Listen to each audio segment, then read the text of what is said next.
Bonjour à toutes et à tous, bienvenue dans cette nouvelle édition d'information. Toute l'info près de chez vous, c'est tout de suite avec d'abord ce jeudi, la journée mondiale du donneur de sang. Une journée pour sensibiliser aux dons, mais aussi remercier ceux qui le font déjà. Vous le savez, comme toujours, le don, c'est quelque chose d'important puisque les stocks sont bas, surtout avec les ponts nombreux qu'on a eu au mois de mai dernier et avec l'été qui arrive. Alors on attend de nombreux donneurs ce jeudi, un peu partout dans la région par exemple. Dans le plus grand centre situé près de la gare Lille-Flandre, à Lille, ce sont 350 donneurs qui s'étaient relayés l'année dernière pour participer à cette action solidaire. En 2016, c'était même 22 000 poches de sang, 16 300 poches de plasma et 1800 poches de plaquettes qui avaient été récoltées. Alors si jamais vous voulez vous lancer dans ce don qui peut sauver des vies, il faut avoir 18 ans révolus, peser plus de 50 kilos et ne pas être à jeun, c'est très important. Sans oublier évidemment de prendre sa pièce d'identité pour les nouveaux donneurs. Plus d'explications tout de suite. Actuellement, rien ne remplace le sang humain, bien évidemment, et que les produits sanguins ont une durée de vie limitée dans le temps, et notamment les plaquettes, dont une durée de vie à 5 jours. Donc on est obligé de prélever quotidiennement pour pallier à ces besoins de plaquettes qui sont primordiales. Les besoins sont primordiaux pour les patients. Les stocks sont généralement très tendus en période de vacances, vacances d'été, où un appel est bien souvent lancé également, puisque les donneurs sont sur le lieu de vacances, et également à chaque petite vacances scolaires qui reviennent maintenant très régulièrement toutes les 6 semaines. Difficultés souvent également en période hivernale avec les épidémies, grippe et gastroentérite. Et puis ce vendredi, ce sera la journée mondiale contre les violences sur les personnes âgées. Elle permettra aux associations de montrer leurs actions pour lutter contre ce fléau. Parmi toutes celles-ci, l'association Allo Maltraitance Nord-Pas-de-Calais. Selon eux, 5% des plus de 65 ans et 15% des plus de 75 ans sont concernés par ces maltraitances, qu'elles soient physiques ou psychiques, et des maltraitances qui se font parfois au domicile de la personne âgée comme en institution. Autre souffrance dénoncée, celle-ci est financière, quand des proches volent de l'argent à ces personnes affaiblies.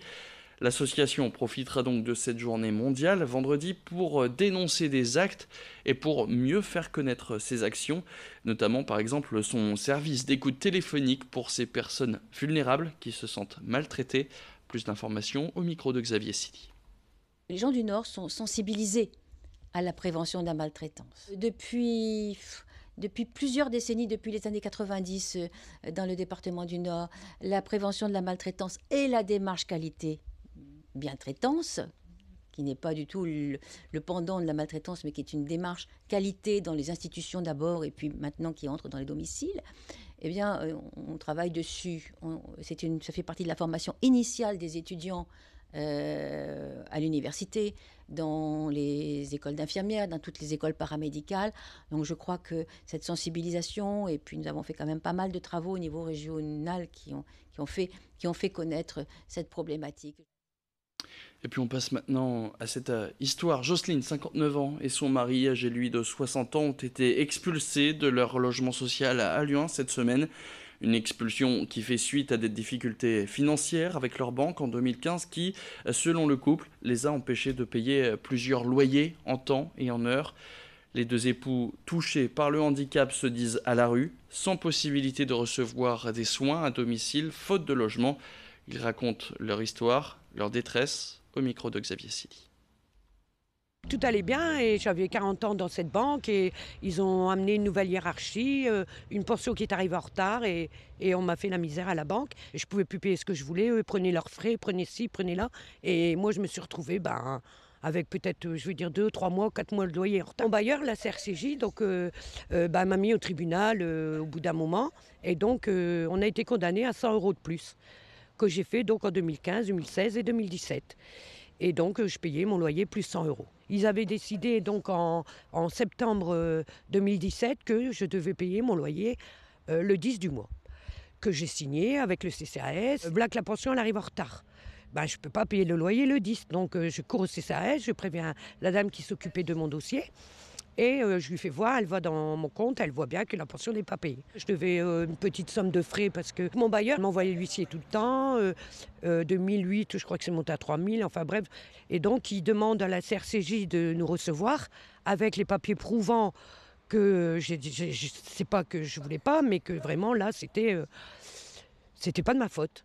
Et la CRCJ n'a pas voulu ni nous recevoir, ni moi, ni le CCAS.